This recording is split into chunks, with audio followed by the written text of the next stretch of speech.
Hey everybody, this is Garrett from Level 88 Entertainment, and I want to welcome you to episode 4 of Inside Collecting. So this week, we're going to dive into statues and other figures that I have and comic books. So when I say comic books, I don't mean every issue that I've ever owned or have in my house. That's going to take forever.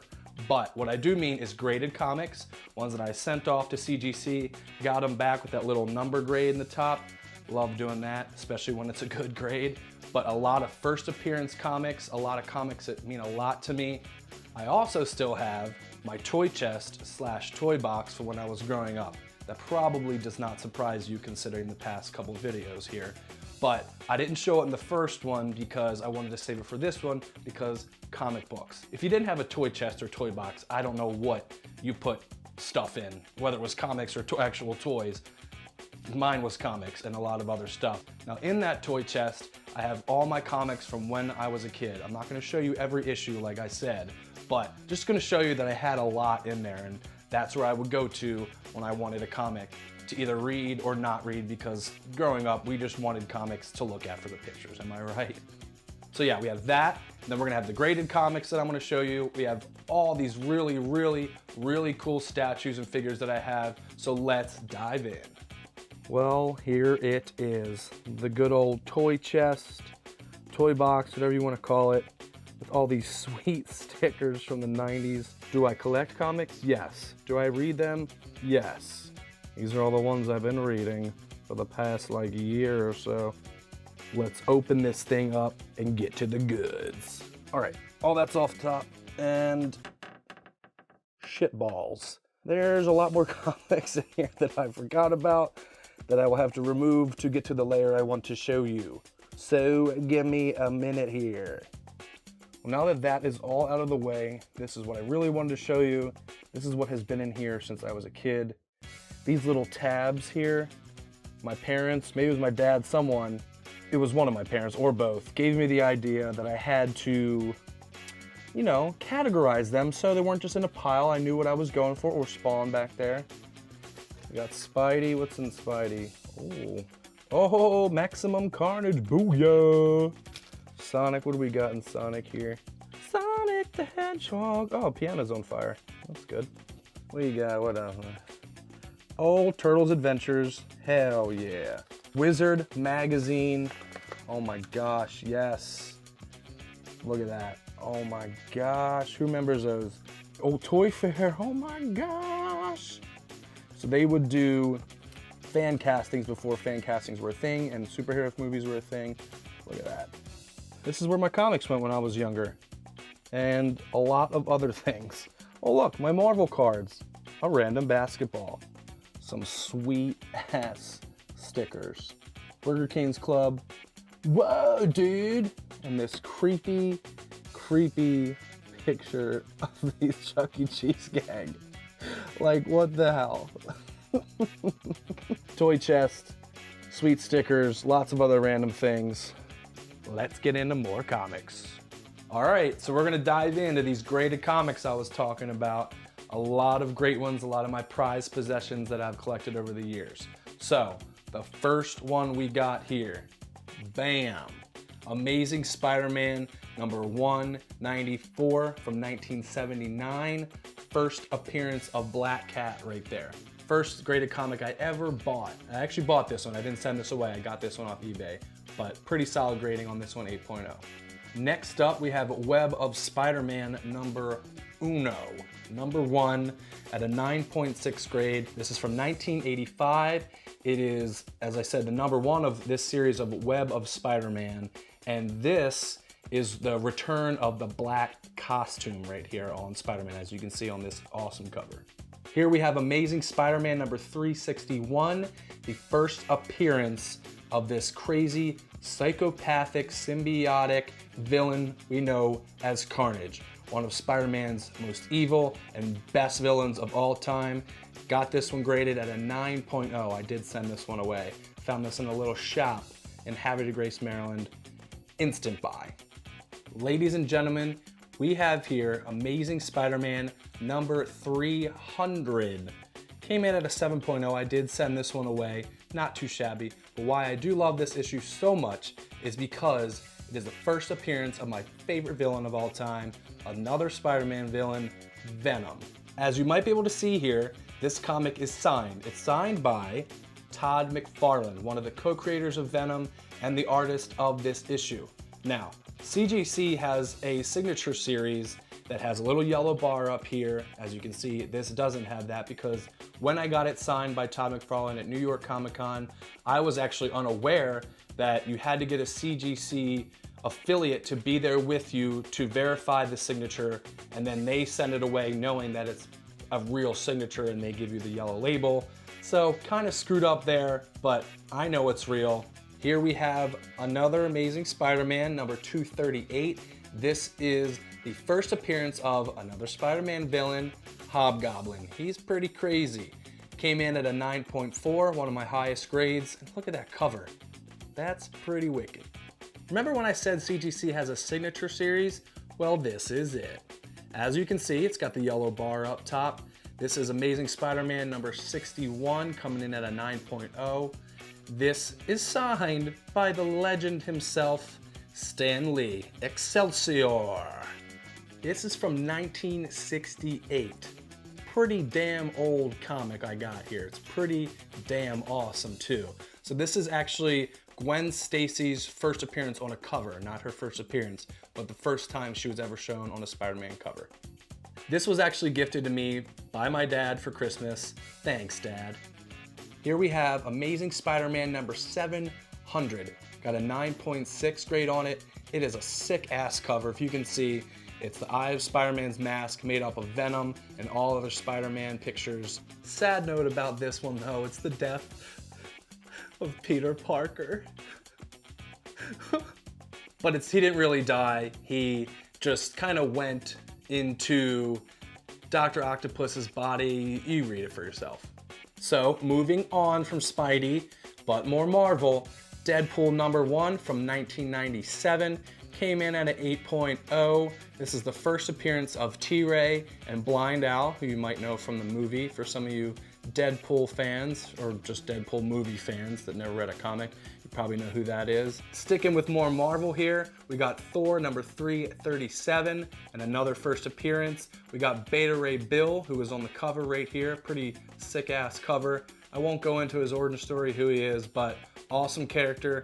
Came in at a 9.4, and this is very special because it's a double cover. Now, in the comic book world, that's pretty rare because double covers are pretty much an error. But when you send it off to CGC, they grade it at whatever cover is the better cover. So I don't know which one was better, but came in at 9.4. Super stoked to have it. When I was buying it, I was flipping through and I was like, oh, double cover, jackpot. Uncanny X-Men number 266 from 1990. It is the first full appearance of the Ragin' Cajun mutant himself, Gambit. From 1977, we have the number 1 of the King of Monsters himself, Godzilla. Now this is actually published by Marvel, which is pretty sweet. It's pretty much the reason I bought it, because Marvel, Godzilla, fantastic. Here we have Star Wars number 1. Not the number 1 from a long time ago, but it's when Marvel brought back Star Wars a couple years ago. This is the number 1. Came in at a 9.8. It is one of my highest once again. It's a variant cover from J. Scott Campbell, one of my favorite artists of all time, not just comic book artists, but just artists in general. I have some of his art tattooed on my body, so that says something right there, and that shows you why I got this comic in my collection. Now, we're actually done with Marvel Comics. Yes, there are no more Marvel Comics that I have graded as of right now. But this is Mighty Morphin Power Rangers number 1 from Boom Studios. Came out in 2016. Another one of my highest grades, as you can see, a 9.8. This is just a variant cover that I thought was sick as hell. I mean, look at it. Pretty damn sweet. It's a Zord edition. They came out with a bunch of these, but this was number 1. So I sent it away. Got that awesome grade. Now to round out the graded comics, I have a special one here. One of my favorite characters of all time, the Blue Blur himself, Sonic the Hedgehog. This is the number 1 from 1993. I just had to have it. I've been looking for it for a couple years. Finally found it at New York Comic Con 2017 and sent it away, and I was curious of what the grade was actually going to be on this one. I knew it was nice, but I didn't think it was going to be this high. 9.4, solid for the blue blur. And now, it's time for statues and other figures, right here, here, and here, there, here. Ooh, an Avengers logo. Who could this be? It's Iron Man. This is the Kotobukiya artifact statue of Iron Man's Mark 43 from Age of Ultron, the movie. And guess what else he does? He lights up. Check it. How sick is that? Got the arc reactor in the chest, his hands, and of course the eyes. This is one of the reasons why I bought this, just because not only is the Mark 43 some badass armor, but it lights up. All right, check these out. These are the Good Smile Company Teenage Mutant Ninja Turtle figures, and just wow, much wow. Look, we got the leader of the pack, Leo, right here, ladies and gentlemen. So all the weapons you put in their hands, they come separate from these little blocks, cement. Just look at the detail. It's so, so sick. Okay, on the left there, we got Raph, of course, with the red, the most badass turtle. These are actually based off of art by James Jean, so that's where these are coming from here. Look at this smart guy with his bow, standing all high and mighty. We got Donnie with his extra wavy bandana, flowing in the wind. You know I'm saving the best for last. Huh? We got Mikey. So yeah, you can see that these come with the bases and the weapons, and you add the weapons in their hands. So as you can see, Mikey even has little chains on the nunchucks. How awesome is that? These heroes in a half shell right here were a must-have for my collection, baby. Oh look, it's Lil Mikey. So this statue was designed by artist Mike Mitchell, sold by Mondo, with his super rad popsicle that he got from the ice cream truck. He probably just got in a little fight. See all his little scuff marks and his little scrapes. But hey, he's got his gumball eye melty popsicle that we all got when we were little nerds. And he's super pumped. He's loving life. Well, we got one of the original X-Men on our hands, and it's Iceman. So this is from Bowen Designs. He's got that snowball in his hands, ready to throw it at some stupid villain that he's gonna fight. He's got the snow on the base. This is a limited run of 500 from Bowen Designs. Got this at Midtown Comics in New York. Great place to buy statues. So, I don't think I need to say who this is, but he's green and he's very, very angry. Yes, it's the Hulk. It is. It's him. Bruce Banner, all hulked out. This is a Kotobukiya statue. Again, one of my favorite lines of statues. Pretty detailed for the price. Got this at New York Comic Con. It's the Hulk. Yes, it's Thor. Yes, it's a frog. It's Throg. It's a real Marvel character. He actually is part of the Pet Avengers, which is a real team, ladies and gentlemen. I won't go into detail of backstory, who it actually is, why they're a frog. He's got the hammer. This is super detailed. This is from Sideshow. I've been looking for this forever at cons. I finally found it in 2017 at New York. Look at his cape. Look. Just ready for battle. Super awesome. Thank you, Sideshow, for making this. So the next several ones are going to be Spider-Man. Here is Venom. This is made by Gentle Giant. He's on his metal base there. Limited run of 450. Fun fact, this is actually a bookend, but I don't use it as a bookend, clearly. Pretty awesome portrayal of Venom. Big, tongues out, teeth, claws. My fave villain right there. Here we have a pretty gnarly statue. This is Diamond Select Marvel Milestones Zombie, Spidey, and Mary Jane. Look at that. His bone, his leg bone is just sticking out there. I don't even know how you can walk. Got this at a small toy shop that was closing down. Saw it on the top shelf and was like, that is wicked. This is a limited release of 2,500. That Marvel Zombies comic book line, it's based off that. Pretty gnarly, like I said, with all the bones sticking out. All right, in the back there, behind Venom, we got the Captain Action suit that he could wear if he wanted to be Spider-Man. Captain Action is a figure, but this is a Spider-Man uniform he could wear. From the 90s animated series, we got the figure back there. We got the Spider-Man Happy Meal toy, also from the 90s animated series. I got this in a little antique shop. It was hanging up on the wall. It was like $5. I was like, yeah, I'm getting this. So I had this figure growing up. I carried it everywhere. The limbs were almost falling off. So glad to find this in the box, in good condition, an antique store. Got it for like 20 bucks. So this one means a lot to me to have this not all mangled and messed up. Next up, we have Samurai Spidey from Tamashii Nations and Bandai. This is a killer statue slash figure, pun intended. He's super rad, pretty detailed. Got the little chain link like Mikey did. Super posable, so this is how I posed him. Got the web detail. They make a bunch of these samurai things. They make Star Wars, they make other Marvel characters, but I mean, me, had to have the Spidey one. Isn't she lovely? This statue is lovely. It is the J. Scott Campbell Sideshow Collectibles Mary Jane statue. It is super cool. Had to have MJ. Can't just have just Spidey. I mean, I had the zombie MJ, but J. Scott Campbell, as I've said before, is one of my favorite artists ever. She's got some books sitting there, and she's also, if you can see, she's got his suit around her shoulders. This is based off a piece of art that he drew. Super accurate of his artwork.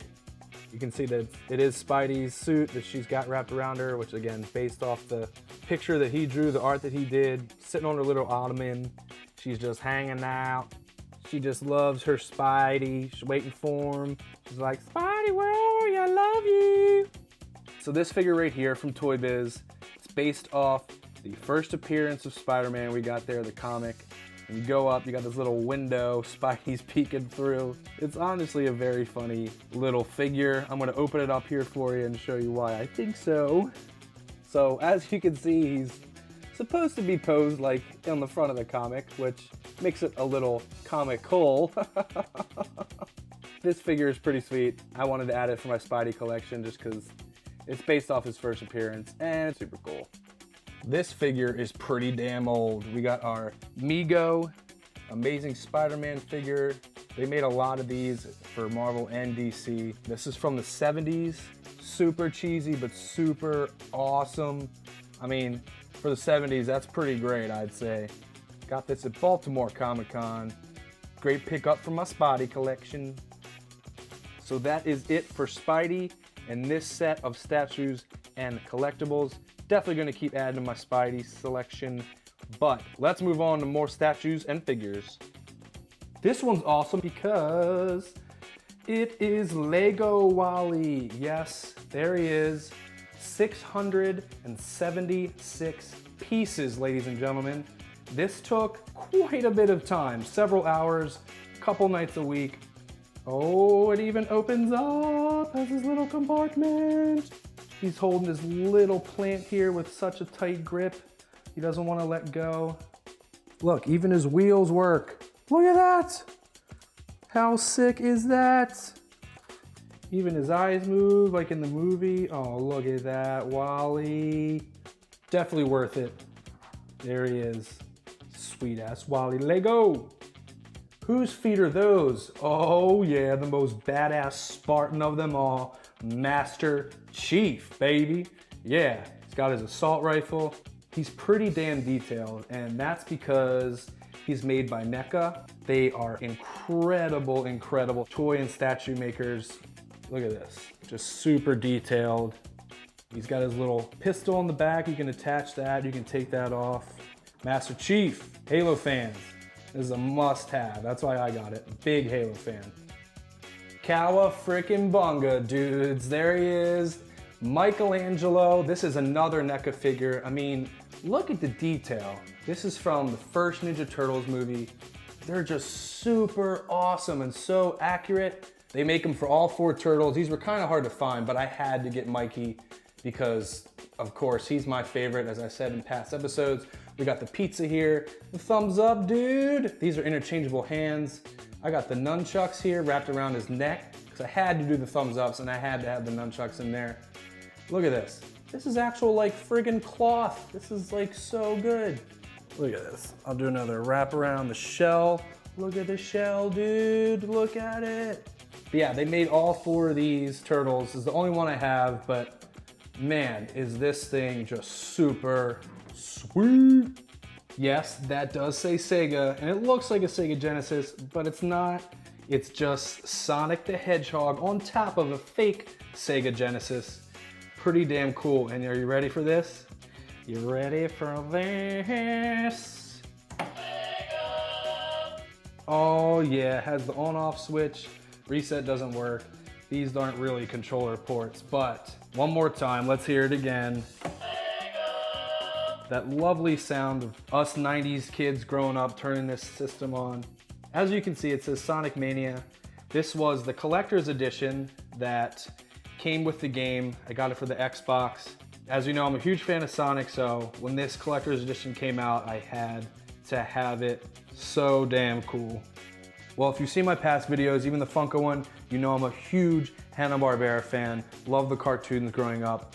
My favorite is the Herculoids. Right there, Hanna-Barbera. This is Tundra from the Herculoids. He's like a big rhinoceros type creature thing. He shoots rocks out of his horn. I found this at a convention in Pennsylvania and I had to get it. I didn't even know that these figures existed. So when I saw it, it was a must buy for me. I've never seen them anywhere else. This is the Leonardo 3-pack. It's actually a Target exclusive. It was a Target exclusive a couple years ago. I know it doesn't say it on it, but what it does say on it is Kevin Eastman. That's his signature right there. Got it signed from him at Baltimore Comic Con a couple years ago. He was on our podcast. Go listen to that episode. Just a really humble, great guy. So it's a Leonardo 3-pack. We got the old 1984 comic, we got the 2012 series, and we got the 1988 series right here. Just one of those collectibles that I just am so happy to have.